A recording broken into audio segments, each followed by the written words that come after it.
So we have talked about devices slash endpoints. We have talked about identities. We have talked about applications.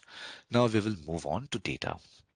Okay, information. As mentioned before, uh, when I started this presentation, I did mention that data is some sort of a pearl in the middle. Okay, that's the most important thing. Well, how do you protect the data? Well, you can protect the data using various things like if you deploy antivirus or anti-malware, that will prevent the data from getting corrupted. It will basically block access to things like ransomware related attacks.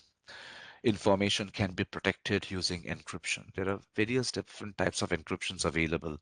At a base level, you can encrypt your drives using BitLocker kind of an encryption. If you are hosting some sort of a database somewhere within a virtual machine or within an on-premises infrastructure, then you can encrypt the databases using something known as a TDE, which stands for Transparent Data Encryption. I'll give you an example of this transparent data encryption. The example is, like think about a financial organization like a bank. They have got the customer information, including all the customer metadata stored within the databases, the customer reference numbers, their account numbers, their balances, everything is retrieved from the database. What if uh, I've decided to, connect to a specific customer database, and run some sort of SQL queries to retrieve the information. Select star from such and such customer where the CRN number has got a format of CRN wildcard, right?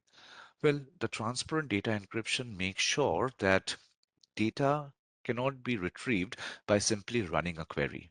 If you run query in order to, with the intention of retrieving the data, the information will be hashed, information will be masked.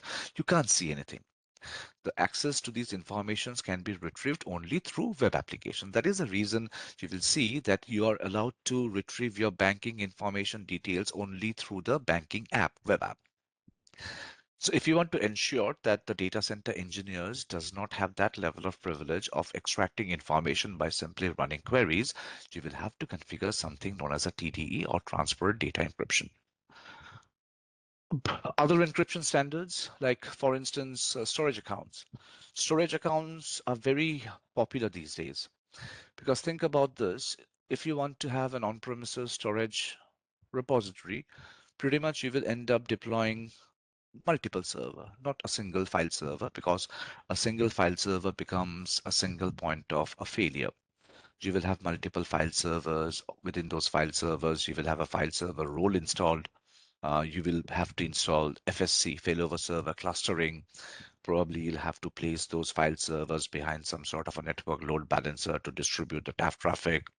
You will require storages, right? You'll require storages like SAN, storage area network, NAS, network access storage, or DAS, direct access storage.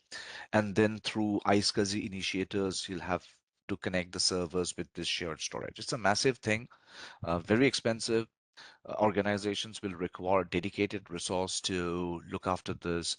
At some stage, you will run out of space. You will have to purchase additional storage. There can be a bit of downtime if the storage devices are not available within your geography, probably needs to come from a different country. That is the reason a lot of organizations these days are moving away from their on-premises file server scenario to something known as AFS, which stands for Azure File Share Services. So what we do is we provision a storage account in Azure. Within the storage account, we provision something known as AFS, Azure File Share, and then we create drive letters like X drive, Z drive, and using PowerShell script for Windows machine, using sudo in Mac and Linux, we can mount those kind of drive letters on endpoints, whether they can be a VM, those endpoints can be an on-premises devices as well. So, but everything is hosted by Azure. They're responsible for patching, managing the infrastructure on top of which your storage sits. They will look after the power management. They will look after the load balancing part of it and everything. And the cost of the storage is way cheaper than having an on-premises file server infrastructure. We can even create a replica file server, and that is known as Azure File Sync Service. So if you have got an on-premises file server or multiple file servers, and if you want to synchronize the content of your on-premises file server to storage accounts, Azure has got something known as Azure File Sync Service. But the thing is, the information, we are talking about the information. Information is important. So we can encrypt the storage accounts. I should not say we can. The storage accounts are encrypted by Microsoft managed keys. Microsoft encrypts the content. But Microsoft also offers us a capability known as a double encryption.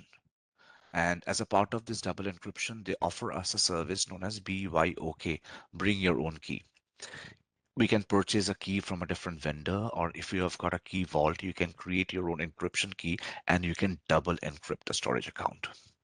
So then we have got enough encryption mechanisms in Azure. If you have the Purview subscription, which used to be known as the Security and the Compliance Center, we have got something known as a DLP.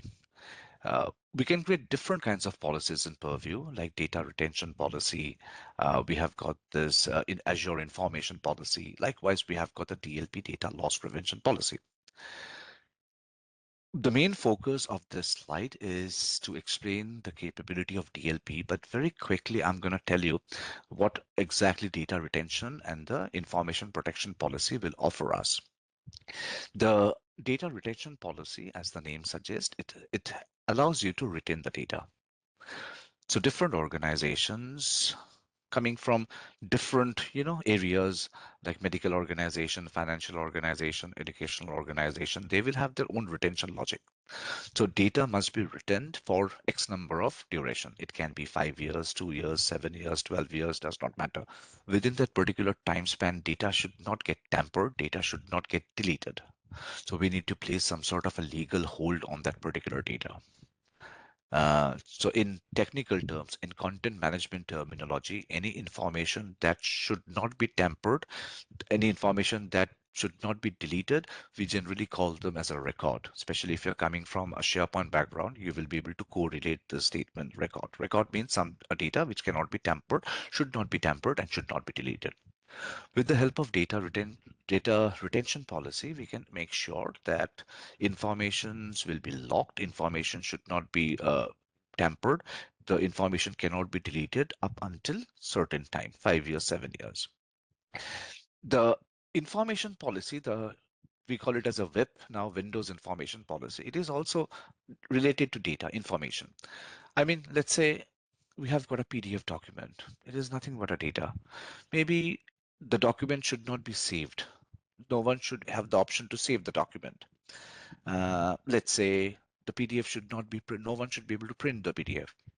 No one should be able to select a line from the PDF and copy. No one should be able to, let's say, take a screenshot of this particular PDF. Well, when I'm talking about screenshot, I'm not talking about just taking a phone and taking an image. That we have got no control on this. But using the keyboard shortcuts or using the snipping tool, let's say the screenshot should not be allowed. Okay. So Windows Information Protection Policy is basically that thing which enforces that data cannot be tampered or modified. But let's come back to this data loss prevention policy or DLP policy. Especially, you will realize this. I'll give you an example. Let's say I work for a financial organization and I've got an internal document, let's say a customer statement, and I want to send a copy to my personal email address, or I want to send a copy of that particular email to someone who does not work with me within the same organization. Immediately, the information will be blocked. You will not be able to. Not only from email, not only from emails, like for instance, let's say we have got a SharePoint site and we have got a document library within the SharePoint site. Let's say a document is having some confidential information like credit card numbers, internal communications. If you try to share that particular document from SharePoint or from OneDrive or even through email, the email gets blocked, the sharing gets blocked.